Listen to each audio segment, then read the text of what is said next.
Have you ever taken a bold step of faith only to let doubt creep in and make you feel like you are completely sinking? Yeah, me too.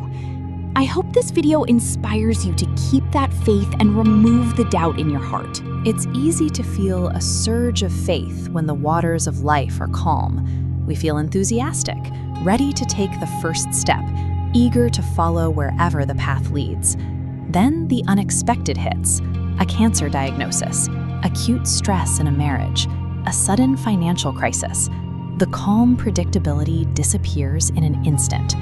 When these personal crises strike, our immediate psychological reaction is terrifyingly predictable. We look at the chaos around us and feel a profound sense of isolation, convinced that God has abandoned us to the elements. But that isolation is an illusion. The divine presence hasn't shifted a single inch. When the chaos hits, God doesn't leave the storm. We are the ones who break the connection. To understand exactly how that connection breaks, we can look at the Sea of Galilee. This historical event serves as a precise case study of human psychology under extreme pressure. The text describes the disciples trapped in a small boat during the fourth watch. The wind is entirely against them. The waves are violently tossing the vessel, and they are isolated in the dark. When they finally spot Jesus out on the water, Peter has a highly counterintuitive reaction. Instead of staying inside the relative safety of the wooden hole, he demands to step directly out into the deadly, churning water.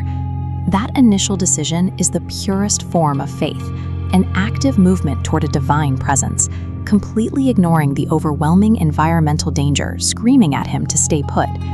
The moment Jesus issues a single command, "Come," Peter jumps. There is zero hesitation and absolutely no logical risk assessment. He steps over the edge of the boat, and a mortal man defies the basic laws of physics, placing his feet on the surface of a raging sea and holding his ground. He achieves this impossibility through a specific mechanic. Peter overrides his environmental reality by locking his gaze exclusively on one point: Jesus. As long as that alignment remains locked in place, the storm is rendered powerless against him, no matter how high the waves rise. Faith, in this moment, requires no reduction in the wind or the waves. It relies on the absolute, relentless focus of your attention straight through them. But then, the timeline fractures. There is a precise millisecond where Peter registers the physical sensation of the heavy wind and the towering waves around him. Basic logic and self-preservation kick in. To assess the immediate physical danger, he has to do one thing: he breaks his eye contact with Christ. By pulling his attention away, he creates a mental vacuum. That space instantly fills with fear and doubt, severing the connection keeping him afloat. The physical reality of the sink is immediate. God did not suddenly step away from Peter. Peter simply stopped looking at God. Doubt functions as a dangerous misdirection of faith. It is the act of taking your absolute belief and giving it to the power of the storm, rather than the power of God. Even as the water overtakes him, Peter's belief isn't entirely destroyed. It transitions into a state of faith struggling under intense pressure. Knowing he is sinking, he instinctually cries out, "Lord, save me."